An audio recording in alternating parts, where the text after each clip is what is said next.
Hi guys, it's time for another serious video. Today I'm gonna talk about, am I a real Shaolin monk? This video is long overdue and I thought about making it for a long time because there are so many misconceptions about Shaolin and Shaolin culture out there that I can't tackle them all at once, so I guess I have to dismantle them one at a time. A lot of people call me a Shaolin monk. I see it in positive comments, from Shaolin monk to gaming YouTuber, wow! And I see it in negative comments. Shaolin monk to gamer, der bro. I got recognized recently on the street and he referred to me as the monk guy, you know?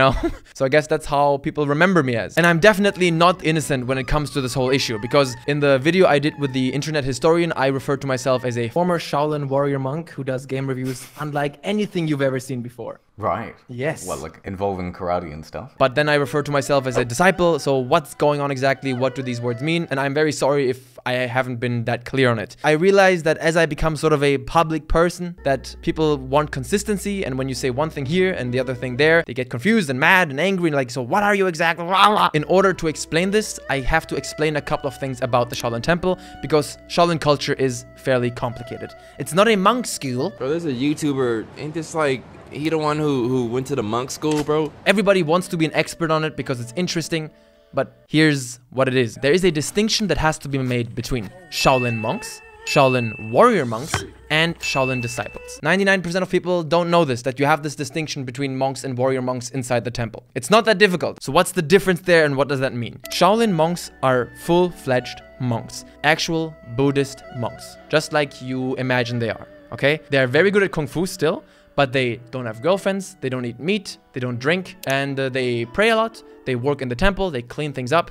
That's what the Shaolin monks are. Shaolin warrior monks are the ones. By the way, this has been the case in the Shaolin Temple for, I don't know if it was since its inception, but for many, many hundred years already. The Shaolin warrior monks, they are training all day, every day. These are really focused on training. They have been involved in many wars in the past. You know, Shaolin Kung Fu is not about being a pacifist at all, even if they try to sell it as that now. They're not super well read on Buddhist scripture, and they are allowed to eat meat. They have to take part in ceremonies occasionally, they have to take part in certain traditions, of course. They are living in the temple, but their main focus is training Kung Fu and being as fit as possible and essentially being warriors. I call myself a Shaolin warrior monk sometimes because, first of all, it's a time saver. I don't have to explain how everything works like right now, and also it's the most accurate description in terms of what I did there. Like, how did I spend my time there? I spent my days mostly with the Shaolin warrior monks, not so much with the monks.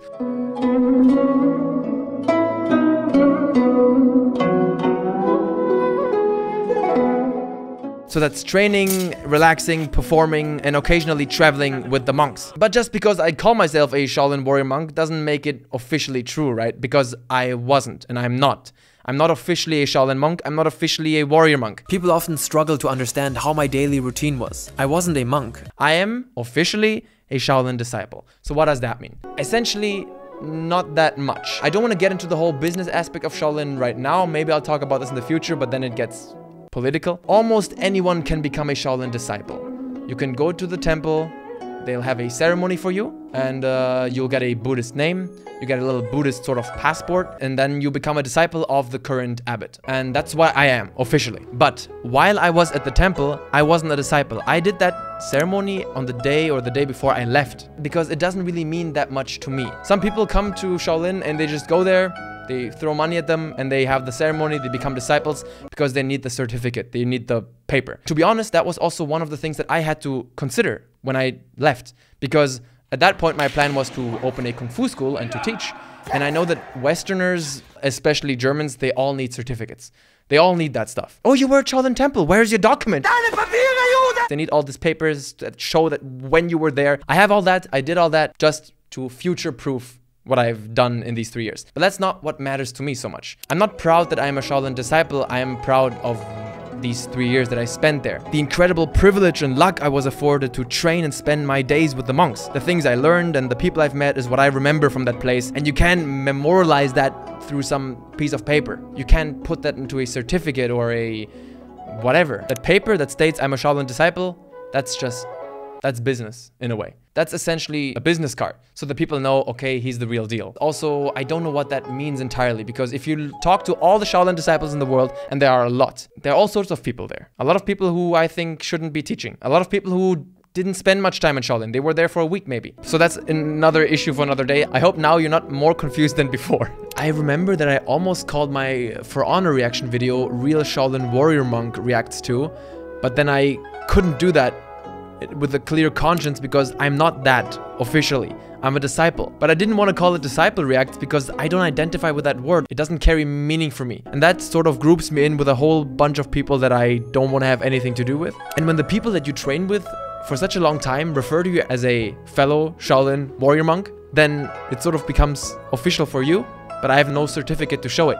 So I don't really know what to call myself. I just really hope I could make you guys understand that I'm this pickle that I'm in. I don't like referring to myself as a disciple, but that's the only thing that I am officially. I don't know, it's complicated, it's difficult, I don't really know what to do. Maybe I should just call myself Guy Who Was There at Shaolin. Guy Who Trained at Shaolin. That's my new name now. Okay? Ranton, aka Guy Who Trained at Shaolin Temple.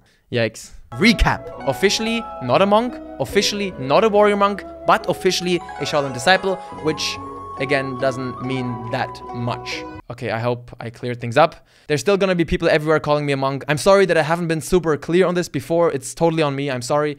I guess I have to be more consistent from now on and just understand that I have a certain responsibility because my audience has kind of grown a lot and I don't want to seem inconsistent, I guess. So thank you for listening. Now you know, I hope. Talk to you guys soon. Your friendly neighborhood monk. Nah, I'm kidding.